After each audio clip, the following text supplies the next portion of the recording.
Bonjour maître Attias, j'espère que Bonjour. vous allez bien. Le professeur nous a dit que vous étiez vice-bâtonnière. Pouvez-vous nous préciser ce que cela signifie? C'est un des deux chefs des avocats du barreau de Paris. Nous sommes presque 30 000 avocats à Paris, avec 54% de femmes. Pensez-vous que les jeunes sont de plus en plus violents aujourd'hui? On trouve des articles de journaux d'il y a un siècle où on dit « les enfants sont de plus en plus violents ». Pour moi, les enfants ne sont pas plus violents.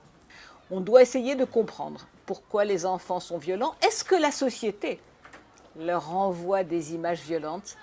Un mineur qui achète des cigarettes ou de l'alcool est-il passible d'une peine? Celui qui est passible d'une peine, c'est celui qui lui a vendu. Si un adolescent possède plus de cannabis qu'une personne adulte, la sanction sera-t-elle plus dure? La sanction ne sera pas plus dure, mais jeune ou adulte, c'est le code pénal qui réprime le fait de fumer du cannabis. C'est le tribunal correctionnel qui peut être saisi, ou le tribunal pour enfants pour le jeune. Pourquoi est-ce qu'un mineur n'est pas condamné de la même façon qu'un majeur? Un jeune n'a pas la même responsabilité dans les actes qu'il a commis qu'un adulte. Depuis quand est-ce ainsi? 2 février 1945, le général de Gaulle, qui était celui qui dirigeait la France à l'époque, s'est rendu compte qu'il y avait plein de jeunes dans les rues. Et en conséquence, cette ordonnance est sortie pour l'enfance délinquante. Et c'est une loi, même si elle est très sévère, était censée protéger les enfants un peu plus que les adultes. Si un mineur est prostitué, qu'est-ce que la loi va faire? Un juge va être désigné, ce qu'on appelle un juge des enfants. Des éducateurs vont être là pour essayer de comprendre pourquoi le jeune s'est mis à se prostituer. Bref, on ne va pas le condamner, on va essayer de le protéger. Est-ce que les droits sont les mêmes pour un mineur sans papier ou un majeur sans papier? Le principe, c'est qu'en France, un jeune sans papier, ce qu'on appelle les mineurs non accompagnés ou les mineurs isolés étrangers, ça veut dire qu'ils n'ont même pas de parents avec eux, eh bien, ils sont censés être traités de la même façon. Ce n'est pas tout à fait le cas. Ces jeunes-là, ils vont souvent plus en prison que les autres. C'est parce que les juges se disent que comme il est sans papier, qu'il n'a pas de maison, qu'il n'a pas de parents, il peut se sauver plus facilement. Est-ce qu'un mineur qui harcèle un individu est plus condamné qu'un majeur? Il ne sera pas condamné plus.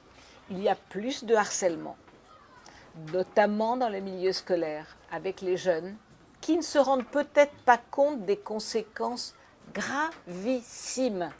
Si un mineur a une altercation avec un policier, combien d'heures de garde à vue pourra-t-il faire? S'il a plus de 13 ans, il aura un avocat à ses côtés quand il va parler, qui peut aussi lui parler avant, et il peut rester 24 heures en garde à vue. Tu peux rester plus longtemps en garde à vue avec l'autorisation du procureur, jusqu'à 2 jours en garde à vue.